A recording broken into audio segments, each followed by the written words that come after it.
Jeremiah 33. The word of the Lord came to Jeremiah a second time, while he was still shut up in the court of the guard. Thus says the Lord who made the earth, the Lord who formed it to establish it, the Lord is his name. Call to me, and I will answer you, and will tell you great and hidden things that you have not known. For thus says the Lord, the God of Israel, concerning the houses of the city and the houses of the kings of Judah that were torn down to make a defense against the siege mounds and against the sword. They are coming in to fight against the Chaldeans, and to fill them with the dead bodies of men, whom I shall strike down in my anger and my wrath. For I have hidden my face from the city, because of all their evil. Behold, I will bring to it health and healing, and I will heal them, and reveal to them abundance of prosperity and security. I will restore the fortunes of Judah and the fortunes of Israel, and rebuild them as they were at first. I will cleanse them from all the guilt of their sin against me, and I will forgive all the guilt of their sin and rebellion against me.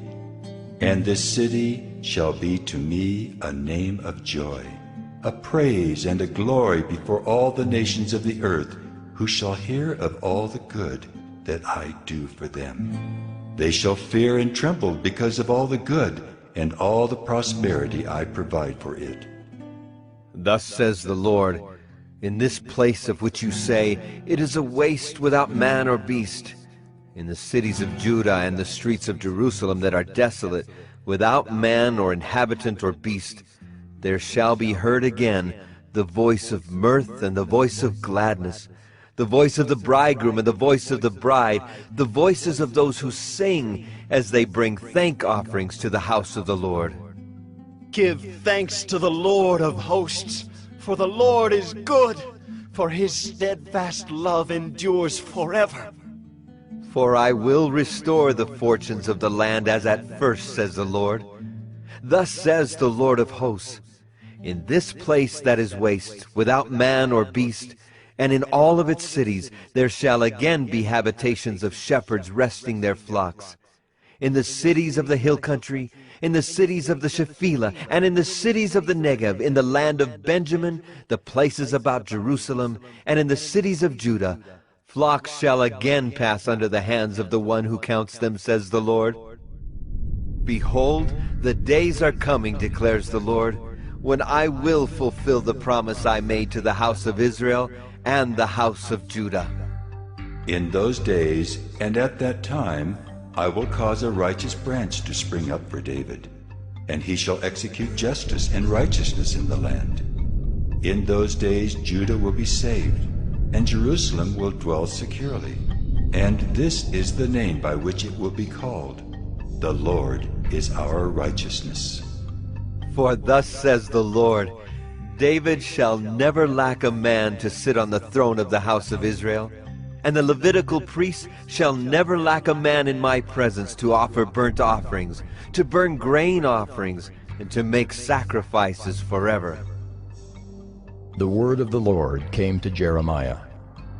Thus says the Lord, if you can break my covenant with the day and my covenant with the night, so that day and night will not come at their appointed time, then also my covenant with David my servant may be broken, so that he shall not have a son to reign on his throne, and my covenant with the Levitical priests, my ministers. As the host of heaven cannot be numbered, and the sands of the sea cannot be measured, so I will multiply the offspring of David my servant, and the Levitical priests who minister to me. The word of the Lord came to Jeremiah. Have you not observed that these people are saying, the Lord has rejected the two clans that he chose? Thus they have despised my people, so that they are no longer a nation in their sight. Thus says the Lord, if I have not established my covenant with day and night, and the fixed order of heaven and earth, then I will reject the offspring of Jacob and David my servant, and will not choose one of his offspring to rule over the offspring of Abraham, Isaac, and Jacob. For I will restore their fortunes, and will have mercy on them. This is why I left you in Crete, so that you might put what remained into order and appoint elders in every town as I directed you. If anyone is above reproach, the husband of one wife, and his children are believers and not open to the charge of debauchery or insubordination. For an overseer, as God's steward, must be above reproach. He must not be arrogant or quick-tempered or a drunkard or violent or greedy for gain, but hospitable, a lover of good, self-controlled, upright, holy and disciplined. He must hold firm to the trustworthy word as taught, so that he may be able to give instruction in sound doctrine and also to rebuke those who contradict it. For there are many who are insubordinate, empty talkers and deceivers, especially those of the circumcision party. They must be silenced, since they are upsetting whole families by teaching for shameful gain what they ought not to teach. One of the Cretans, a prophet of their own, said, "Cretans are always liars, evil beasts, lazy gluttons." This testimony is true. Therefore rebuke them sharply, that they may be sound in the faith, not devoting themselves to Jewish myths and the commands of people who turn away from the truth. To the pure, all things are pure, but to the defiled and unbelieving, nothing is pure.